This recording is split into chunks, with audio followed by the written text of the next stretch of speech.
নহয়, আমাৰ যিহেতুকে 5 অক্টোবৰৰ দিনাখন কাৰ্যসূচীৰ অন্তত 2 নৱেম্বৰৰ দিনাখন এখন বিভাগীয়ভাৱে এখন বৈঠক অনুষ্ঠিত হৈছিলে। সেই বৈঠকত আমাক 4 দিন সময় দিছিলে আৰু আমি 2 দিনৰ ভিতৰতে আমাৰ শ্বৰ্ট টাৰ্মত কৰিব পৰা 3টা দাবী আমি দিছিলোঁ। সেই 3টাৰ প্ৰতি কোনো সঁহাৰি চৰকাৰখনে দিয়া নাছিলে। পৰিপ্ৰেক্ষিতত আমি 3 ডিচেম্বৰ বিশ্ব প্ৰতিবন্ধী দিৱসৰ দিনাখন দিছপুৰ ৰাজগেটত প্ৰতিবাদী কাৰ্যসূচী ঘোষণা কৰিছিলোঁ আৰু তাৎক্ষণিকভাৱে আজি আমাক মাতি আনি আমাৰ লগতে আৰু 2টাকৈ সংগঠনক মাতি আনি আজি এখন মানে বৈঠক অনুষ্ঠিত কৰিলে। এই বৈঠকত বিভাগৰ হৈ সচিব আৰু লগতে সঞ্চালকগৰাকী উপস্থিত আছিলে আৰু তাৰ ভিতৰত 3টাকৈ প্ৰধানকৈ দাবী। প্ৰথম কথা আছিলে বেকলগ পোষ্ট। বেকলগ পদৰ ক্ষেত্ৰত আমি কৈ আছিলোঁ যে বেকলগ পোষ্ট 3800 এতিয়াও আছে 2017 চনলৈকে।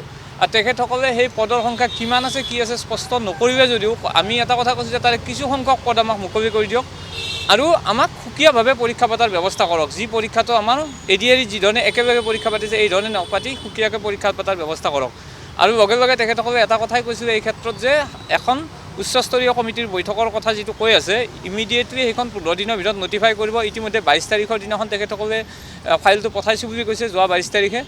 আৰু এই নটিফিকেশ্যনখন অহাৰ পিছতে তেখেতসকলে সেই কমিটিত আমাক এইখিনি কথা মানে প্লেচ কৰিবৰ কাৰণে কৈছে আৰু হ'ব বুলি অলমষ্ট তেখেতসকলে কৈছে যে এই ক্ষেত্ৰত তেখেতসকলে এগ্ৰী কৰিছে যে এইটো হোৱাটো উচিত।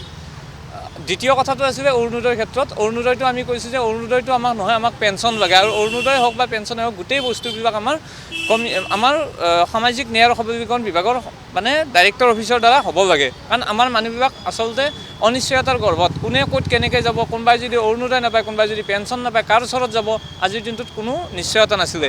অৱশেষত সেই কথাত তেখেতসকলে এগ্ৰী কৰিছে। তেখেতসকলে কৈছে ইতিমধ্যে তেখেতসকলে আজিৰ পিছতে মাইনুটছত লিপিবদ্ধ কৰিব আৰু ফাইনেন্সিয়াললৈকে লিখি পঠাই দিব আৰু শীঘ্ৰে তেখেতসকলে এই ক্ষেত্ৰত এই যিখন হাই লেভেল কমিটি মিটিঙৰ কথা কৈছে তাতো প্লেচ কৰি পেলাই আমাক এটা গুৰুত্ব দিব বুলি কৈছে। 3 নম্বৰ কথাটো আছিলে আমাৰ স্পেচিয়েল স্কুল হিচাপত আমাৰ যিখন গুৱাহাটী দৃষ্টিহীন উচ্চতৰ মাধ্যমিক বিদ্যালয় আমি বাৰম্বাৰ কৈ আছোঁ যে এইখন চৰকাৰীকৰণ কৰি পেলাই আমাক দৰমহা দিয়াৰ ব্যৱস্থা কৰিব লাগে। আপোনালোকে দেখিছে যে ল'ৰা ছোৱালীখিনি সকলোখিনি উদ্গ্ৰীৱ হৈ আছিলে আৰু আমাৰ তাত ৰান্ধনী ঘৰৰ ব্যৱস্থাটো কৰি দিব লাগে। যিহেতু ৰান্ধনী ঘৰটো আমাৰ যথেষ্ট সৰু হৈছে, হায়াৰ ছেকেণ্ডেৰীত আমাৰ ৰান্ধনী ঘৰ নাই আৰু এই ক্ষেত্ৰত তেখেতসকলে ক'লে যে এই ক্ষেত্ৰত এইটো বৰ বেছি ইমান কৰিব নোৱাৰা কাম নহয় বুলি সচিবগৰাকীয়ে কৈছে আৰু শীঘ্ৰে এই ক্ষেত্ৰত তেখেতসকলে বিহিত ব্যৱস্থা লৈ প্ৰয়োজনত কেবিনেটৰ ডিচিশ্যনলৈকে তেখেতসকলে কৈছে যে ইতিমধ্যে এবাৰ কেবিনেটত পঠাইছিলে, এডুকেশ্যন ডিপাৰ্টমেণ্টে এই ক্ষেত্ৰত ব্যৱস্থা নল'লে, গতিকে পুনৰবাৰ তেওঁলোকে এই ক্ষেত্ৰত ফাইল মুভ কৰিব আৰু আমি এটা সময় দিছোঁ ডিচেম্বৰৰ ভিতৰত কিমানখিনি কাম তেখেতসকলে কৰক। যদি ডিচেম্বৰৰ ভিতৰত এই ক্ষেত্ৰত একো ব্যৱস্থা গ্ৰহণ নহয় আৰু মাৰ্চৰ বাজেটত যদি ইয়াৰ ৰিফ্লেকশ্যন নহয় তেতিয়াহ'লে কিন্তু আমি মিটিঙত যদিও তেখেতসকলক কোৱা নাই, আমি কিন্তু এটা কথা মিটিঙত স্পষ্ট কৰি দিছোঁ যে ডিচেম্বৰ মাহটোৰ ভিতৰত তেখেতসকলক কৈ দিয়ক। আমি কোৱা নাই আজি কৰক বুলি।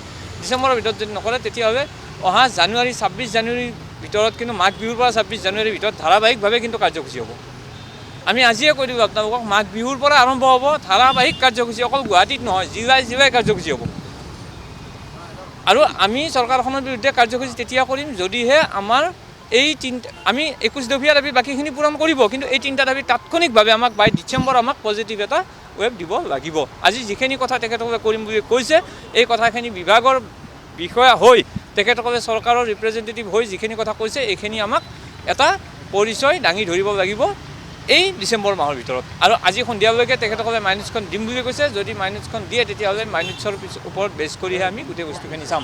আৰু যিহেতুকে তেখেতসকলে কথাখিনি কৰিম বুলি কৈছে গতিকে আমি সাময়িকভাৱে 3 ডিচেম্বৰত যি কাৰ্যসূচী কৰাৰ কথা আছিলে বিশ্ব প্ৰতিবন্ধী দিৱসৰ দিনা আমি সাময়িকভাৱে এই কাৰ্যসূচী স্থগিত ৰাখিছোঁ।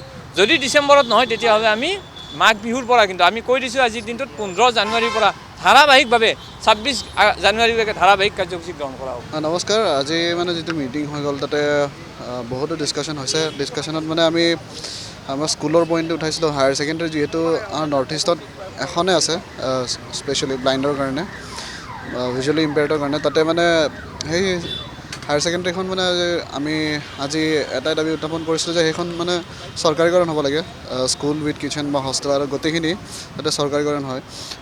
তেখেতসকলে সেইবোৰৰ ওপৰত কিছুমান ষ্টেপ ল'ম বুলি কৈছে, কিন্তু কি হয় কি নহয় মানে দেখা যাব। চ' মই এটাই কথা ক'ব বিচাৰোঁ যে let's hope for the best, মানে কি হয় এইটো পিছত দেখা যাব। আমি চৰকাৰী হ'লে মানে বহুত ভাল পাম।